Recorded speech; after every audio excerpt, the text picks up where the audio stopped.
இயேசு யாரையும் கட்டாயப்படுத்துகிற தேவன் அல்ல. உனக்கு முன்னால் ஆசீர்வாதத்தை சாபத்தை வைத்திருக்கிறேன், நீயே தெரிந்து கொள். இயேசு யாரையும் கட்டாயப்படுத்துகிறவர் அல்ல. இது வாசற்படியில நின்று கதவை தட்டுகிறேன், நீ கதவை திறந்தால் உன் உள்ளத்திலே நான் வருவேன், நீ வேண்டாம் என்றால் நான் விலகி போவேன். இயேசு யாரையும் கட்டாயப்படுத்துகிறவர் அல்ல. இயேசு யாரையும் மதம் மாற்றுகிறவர் அல்ல. அதற்காக இயேசு இந்த உலகத்திற்கு வரவில்லை. மனிதனை சாபத்திலிருந்து மீட்பதற்காக சிலுவையிலே தன் ஜீவனை கொடுக்க இயேசு வந்தார். பாவத்திலிருந்து சாபத்திலிருந்து மனிதனுக்கு விடுதலை கொடுக்க தன்னையே சிலுவையிலே பலியாய் கொடுத்தார். அந்த இயேசு உனக்கு வேண்டுமென்றால் ஏற்றுக்கொள்ளலாம், வேண்டாம் வேண்டாம் என்று போகலாம்.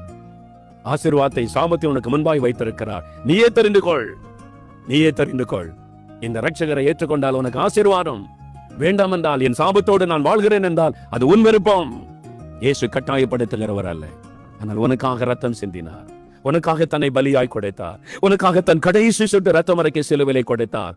மரித்த இயேசு 3வது நாள் உயிரோடு கூட எழுந்தார். இன்றைக்கு உயிரோடு கூட இருக்கிறார். இன்னைக்கு உங்களுக்கு அற்புதம் செய்வார்.